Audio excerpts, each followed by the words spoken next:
ప్రభువునందరికీ నా వందనములు శుభములు తెలియజేసుకుంటున్నానండి. ప్రియులారా, ప్రియమైన సహోదరి సహోదరులారా, ప్రియమైన దేవుని వారులారా, బైబిల్ గ్రంథం, పరిశుద్ధ గ్రంథం, దైవ గ్రంథం, మహాజ్ఞాన గ్రంథం, జ్ఞానపు గని, జ్ఞానపు ఓట, సకల శాస్త్రాన్ని అధిగమించినటువంటి గ్రంథమే బైబిల్ గ్రంథం. ప్రియమైన దేవుని వారులారా, ఎందుకు ఈ మాట చెప్పగలుగుతున్నామంటే బైబిల్ గ్రంథానికి ఆ ప్రాముఖ్యత ఉంది. ఎందుకంటే దేవుని మాటలుగా, దేవుని నోటుబోరగా, పరిశుద్ధాత్మ ప్రేరేపణతో రాయించబడినటువంటి వన్ అండ్ ఓన్లీ ఒకే ఒక గ్రంథం బైబిల్ గ్రంథం. ప్రియమ దేవుని వాళ్ళ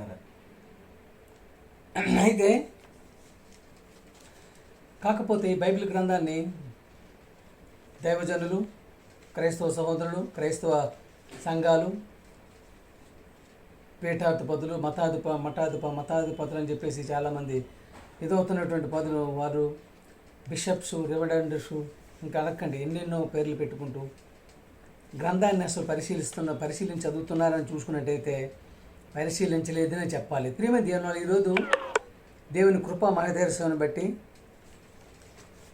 దేవుడు నాకు ఇచ్చిన సమయాన్ని బట్టి స్తుతులు స్తోత్రం చెల్లించుకుంటూ, ఈ దినమున బైబిల్ మాత్రమే దేవుని మాటలతో రాయబడిన గ్రంథం, సకల శాస్త్రాన్ని మించినదే బైబిల్, కానీ పరిశీలించి చదవాలి. బైబిల్ని ఎలా చదవాలని అంటే పరిశీలించి చదవాలి. ప్రియమైన దేవుని వాళ్ళరా, యెషయా గ్రంథం 34:16, యెషయా 34:16, దేవుని గ్రంథమును పరిశీలించి చదువుకోండి అంటున్నాడు. పరిశీలించమంటున్నాడు. చూసారా ప్రియమైన దేవుని వల్ల మనం ప్రతిదీ పరిశీలిస్తుంటాం. ఎందుకంటే ఎంతోమంది భూగర్భాన్ని పరిశీలిస్తారు, గడువులు ఉన్నాయని పరిశీలిస్తారు, అలాగే సముద్రంలో నీళ్ళు పరిశీలిస్తుంటారు. పరిశీలించి పరిశీలిస్తున్నప్పుడు ఏదో ఒకటి వాళ్ళకి బయటపడుతుంటారు. అలాగనే దేవుని గ్రంథాన్ని అంత తేలిగ్గా కాకుండా పరిశీలించి చదవాలి, పరీక్షించి చదవాలి, ప్రేమ గైకొని చదవాలి, అంటే పూర్ణ హృదయంతో చదవాలి. అందుకని దేవుని గ్రంథాన్ని పరిశీలించి చదవమంటున్నారు. అంటే ఎంత పరిశీలన చేయాలంటే ప్రేమ దేవుని వాళ్ళరా, దేవుని మాటలు ఒక సున్నాను పుల్లని తప్పుకోకూడదు, ఆయన మాటలు రాసినటువంటి మాటలను మార్చకూడదు. అలా మార్చినట్టయితే ముఖ్యంగా మొదటిగా దైవజనులకే శిక్ష విధింపబడతాదని చెప్పేసి బైబిల్లో రాసింది కనుకనే బైబిల్లో ఒకదానికి చెప్పడానికి ప్రయత్నం చేయకుండా ప్రియమైన సహోదరి సహోదరులారా, ప్రతి ఒక్కరు కూడా సంఘాలకు వెళ్తున్నట్టు ప్రతి ఒక్కరు కూడా బైబిల్ని పరిశీలించారు. చూసారు కదా, సామెతల గ్రంథం 24వ అధ్యాయం 5-6, వెండిని వెతికినట్లు దానిని వెతికిన ఎడలా.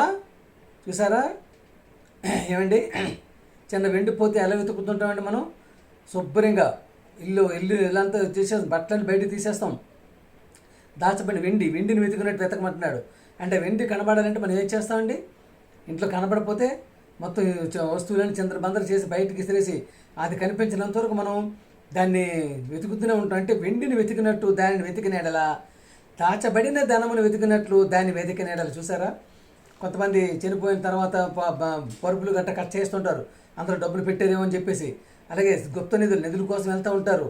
నిధులు ఉంటాయి కదా, దాన్ని తవ్వుతూ ఉంటారు, ఇంటి పక్కన తవ్వుతూ ఉంటారు, ఇంటి లోపల తవ్వుతూ ఉంటారు. ఎవరైనా చెప్తే చాలు, ఇవ్వనమ్మా పలానా దగ్గర నిధి ఉందని చెప్పండి తవ్వుతూ ఉంటారు. అంటే దాచబడిన ధనమును వెతికినట్లు దాన్ని వెతికిన ఎడల. ప్రియమైన దేవుని వల్ల ఎంతగా చదవమంటున్నాడో బైబిల్ గ్రంథం, పరిశుద్ధ గ్రంథాన్ని. చూశారు కదా, దేవుని గ్రంథాన్ని అంతగా పరిశీలించి చదివితేనే కానీ ఒక్క ముక్క కూడా బైబిల్ అర్థమవుతుంది. ప్రియమైన దేవుని వల్ల. అందుకనే ఈ మధ్యకాలంలో ఎన్నో క్రైస్తవ సంఘాలుగా చూస్తున్నట్టయితే, దైవజనులు చూస్తున్నట్టయితే బైబిల్ని కుక్కలు చింపిన విస్తరుగా చేస్తున్నారేమో అని అనిపిస్తుంది. ప్రియమైన దేవుని యందు భయభక్తులు కలిగి ఉంటే ఎట్టిదో నీవు గ్రహించదు. చూసావా, దేవుని గ్రంథాన్ని చదివితే దేవుని యందు భయభక్తులు కలిగి ఉండి ఎట్టిదో నీవు గ్రహిస్తావు. బైబిల్ పరిశీలించి చదివినట్టయితే గ్రహిస్తావు. వెండిని వెతికినట్లు దాన్ని వెతికినట్లయితే గ్రహిస్తావు. దాచబడిన ధనమును వెతికినట్లు దాన్ని వెతికి చదివినట్టయితే గ్రహిస్తావు. ప్రియమైన దేవుని, అందుకని దేవుని యందు భయభక్తులు కలిగి ఉండి ఎట్టిదో నీవు గ్రహించదవు. దేవుని గూర్చిన విజ్ఞానం నీకు లభించును. దేవుని గూర్చిన విజ్ఞానం నీకు లభిస్తుంది. ప్రియమైన దేవుని వల్ల లోకానుసారమైన బుక్కులు ఎన్నైనా చదవచ్చు, నో ప్రాబ్లం. మన యొక్క దేని గురించి, మన జీవనోపాధి గురించి, మన బ్రతకటానికి గురించి, మన యొక్క తిండి గురించి, మన మోకల గురించి, అన్నిటి గురించి ప్రియమైన లోకానుసారమైన పుస్తకాలు చదువుతూనే జ్ఞానాన్ని సంపాదించుకునే. కానీ ఎన్ని పుస్తకాలు చదివినప్పుడు కూడా నీకు బైబిల్ చదివేటప్పటికీ పూర్ణ జ్ఞానం, పూర్ణ వివేకం, పూర్ణ తెలివి వస్తుంది ప్రేమ దేవుడు. అందుకనే బైబిల్ని కంపల్సరీగా చదవాలి. ఆ చదివేటప్పుడు కూడా చూశారు కదా, దేవుని గ్రంథం చదివేటప్పుడు పరిశీలించాలి, పరిశోధించాలి, గ్రహించాలి, కొనాలి. అది ఉన్నదా లేదా, అలా ఉన్నదా లేదా, ఏదో దైవజనుడు చెప్పేసినంత మాత్రాన వినేసి వెళ్ళిపోవటం కాదు. ఏం తప్పు చెప్పచ్చు, దైవజనుడు కరెక్ట్ చెప్పాడని ఏమైనా గ్యారెంటీ ఉంటుందా? ప్రియమైన దేవుని అలా చెప్పబట్టి ఈ మధ్యకాలంలో బైబిల్ గ్రంథం యొక్క విలువ తగ్గిపోతుంది. క్రైస్తవులు అనేటప్పటికి ప్రతి ఒక్కరూ నీరసగా చూసే పరిస్థితి ఏర్పడుతుంది. ప్రియమైన దేవుని వల్ల మత్తయి సువార్త 16 అధ్యాయం 13 నుంచి 16. ప్రియమైన దేవుని వల్ల ఈ మధ్యకాలంలో మనం చూసుకున్నట్టయితే అసలు ఎంతగా దౌర్భాగ్య స్థితిలో దైవజనులు వెళ్ళిపోయినారంటే, క్రైస్తవ సంఘాలు క్రైస్తవం అని చెప్పుకుంటున్నట్టు వారు ప్రియమైన దేవుని వల్ల పరలోక రాజ్యం ఇంకా రాలేదు, ఇంకా వస్తుందని చెప్పేటటువంటి పరిస్థితులు ఉన్నారు. మరి బైబిల్ చదువుతున్నారో లేదో తెలీదు. ప్రియమైన దేవుని వారు, ఎందుకంటే పరలోక రాజ్యం ఇప్పుడు ఉన్నామా, మనకు రాజుగా ఎవరున్నారు, ఎవరు పరిపాలిస్తున్నారు, ఎవరు వెళ్తున్నారు అనే సంగతి కూడా తెలియనటువంటి స్థితిలో క్రైస్తవ సంఘాలు ఉంటున్నాయంటే సిగ్గుచేటుగా అనిపిస్తుంది. ప్రియమైన దేవుని వారు, చూశారు కదా, పరలోక రాజ్యం ఇంకా రాలేదని అంటున్నాను. పరలోక రాజ్యంలో ప్రతి ఒక్కరు ఉన్నాం. నీవు బాప్టిజం తీసుకొని, ఎప్పుడైతే నువ్వు నీళ్ళల్లో పుచ్చుకొని బాప్టిజం తీసుకుని పరిశుద్ధాత్మ అనుగ్రహం పొందిన ప్రతి ఒక్కరు కూడా, భూమి మీద ప్రతి ఒక్కరు కూడా పరలోక రాజ్యం నుండి, పరలోక రాజ్యం ఎప్పుడు వచ్చిందో మనకి తెలియని పరిస్థితుల్లో కూడా వాక్యాలు చెప్పగలుగుతున్నారంటే నిజంగా క్రైస్తవ సమాజం ఏమన్నా అర్థం అవుతుంది. ప్రియమైన దేవుని వల్ల మత్తయి సువార్త 16:13 యేసు ఫిలిప్పుదైన కైసరియా ప్రాంతమునకు వచ్చి మనుష్య కుమారుడు ఎవడని చెప్పుకొనుచున్నారని తమ శిష్యులను అడుగగా, వారు కొందరు బాప్టిజం ఇచ్చి యోహానని, కొందరు ఏలియా అని. ప్రియమైన దేవుని వల్ల ఆ టైంలో ఏలియా లేరు. మరికొందరు ఇర్మియా అని, అప్పుడు ఇర్మియా కూడా లేరు. అలాగే లేక ప్రవక్తలలో ఒకటనియు చెప్పుకొనుచున్నారు. సరే, ప్రవక్తలలో ఒకటి చెప్పుకుంటున్నారంటే కొంత అర్థం ఉంది అనిరి. అందుకు ఆయన, మీరైతే నేను ఎవడని చెప్పుకుంటున్నారని వారిని అడిగానంటే 12 మంది శిష్యులు ఆయన వెనకాల తిరుగుతున్నారు కదా, ఆయనతోనే ఉంటున్నారు కదా, రాత్రి పగలు ఉంటున్నారు కదా. కానీ వారు ఏమనుకుంటున్నారు ఆయన చెప్పాలి కదా. యేసుప్రభు అంటే ఎవరు తెలియాలి కదా. అందుకే ఆయన అడుగుతున్నాడు, మీరైతే నేనేమనుకుంటున్నారు అడుగుతున్నారు. అంతలోనే మనకి ఒక ఆయన ఉంటాడు, దుడుకు పేతురు గారు. ఆయన దుడుకు స్వభావం గల వ్యక్తి అనమాట. ఆయన ఏమంటారంటే, అందుకైనా మీరైతే నేను ఎవడని చెప్పుకుంటున్నారని వారిని అడిగాను. అందుకు సీమోను పేతురు, నీవు సజీవుడవు దేవుడు కుమారుడైన క్రీస్తు అని చెప్పాను. చూసారా, సజీవుడకు దేవుడు కుమారుడైన క్రీస్తు అని చెప్పాను.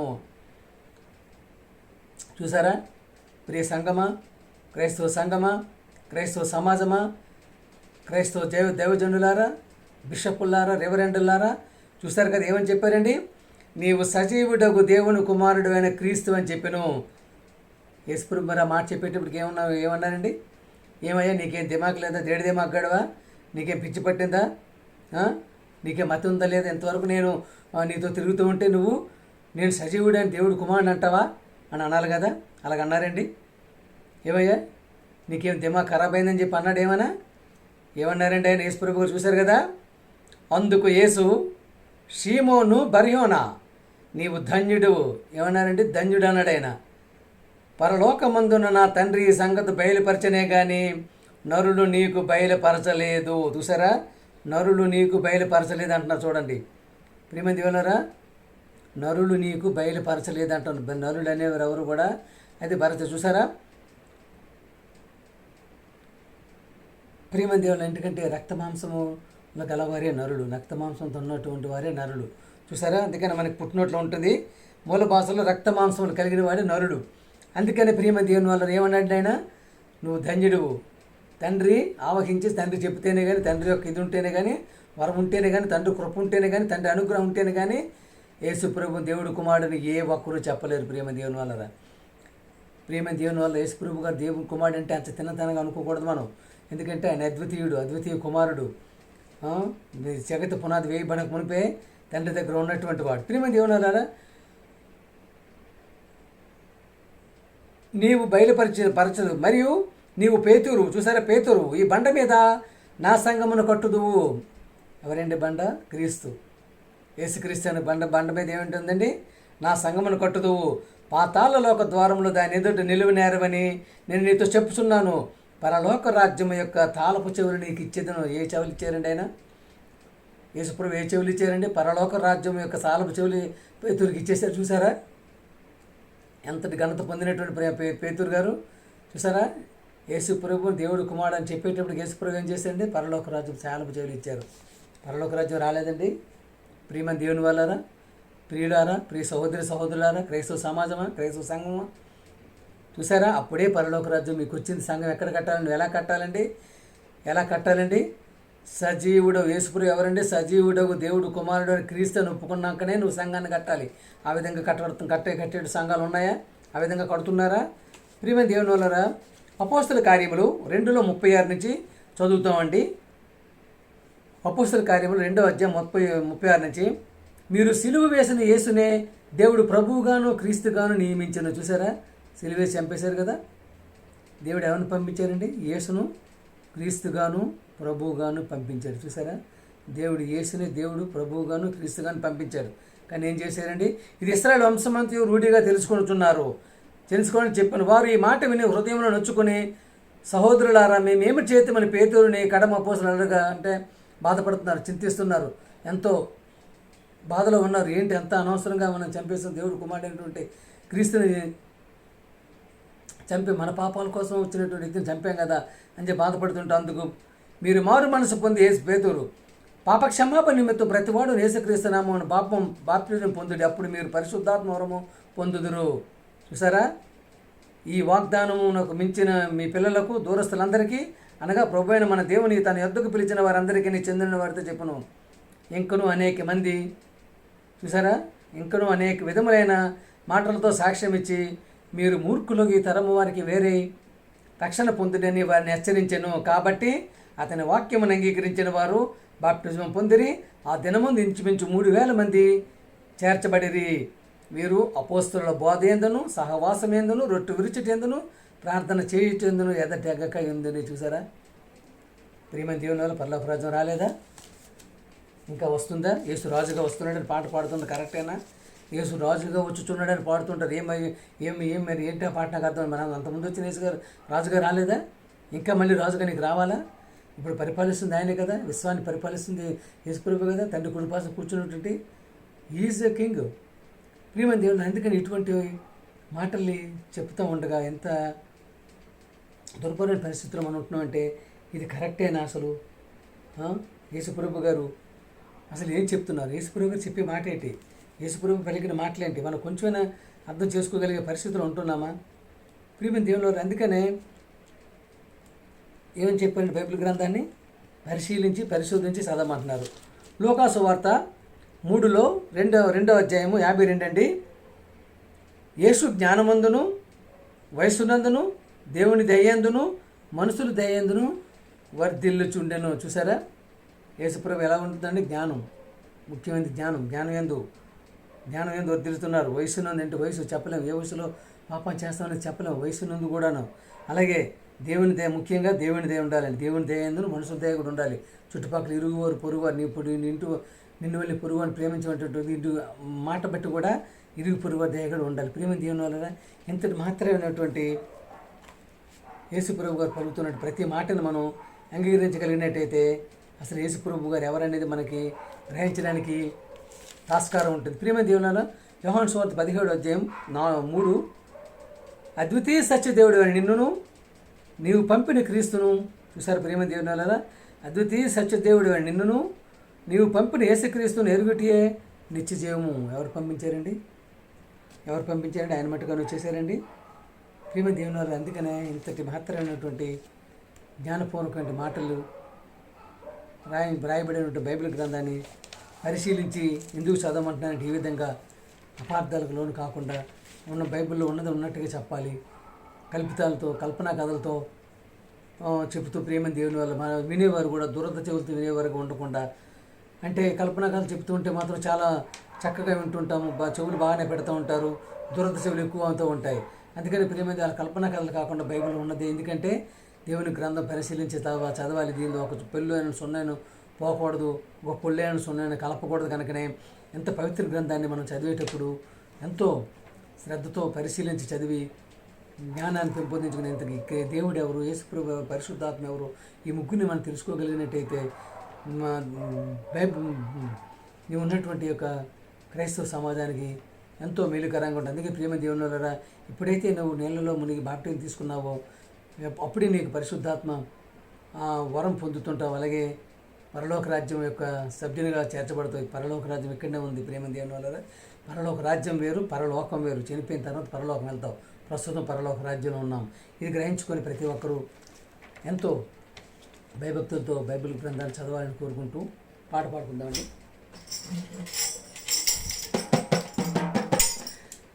యేసే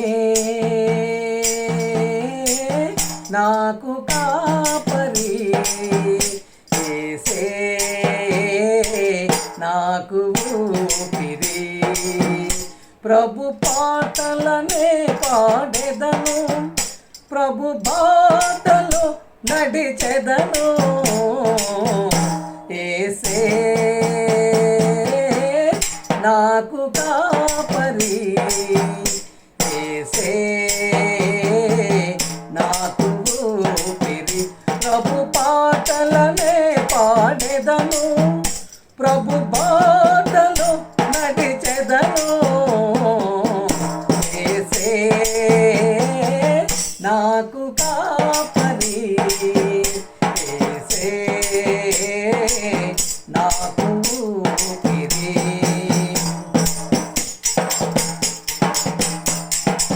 అడవిలోన ఒక మోడు వలె ఆనాడు నేనున్నాను, అడవిలోన ఒక మోడు వలె ఆనాడు నేనున్నాను. మధురమైన తన ప్రేమతో చిగురింప చేసిన నన్ను యేసే నాకు కాపరి, యేసే నాకు ఊపిరి, ప్రభు పాటలనే పాడెదను, ప్రభు బాటలో నడిచెదను. యేసే నాకు కాపరి, యేసే నాకు ఊపిరి.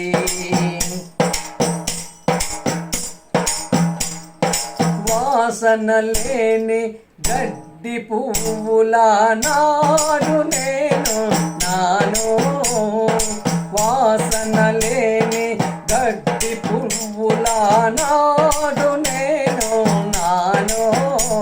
సువాసన గల ఈ క్రీస్తు వనములో ఓలలాడుచు నాను.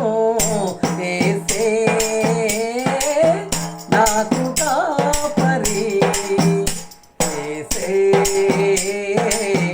నాకు ఊపిరి, ప్రభు పాటలనే పాడెదను, ప్రభు బాటలో నడిచెదను. యేసే నాకు కాపరి, యేసే నాకు ఊపిరి, యేసే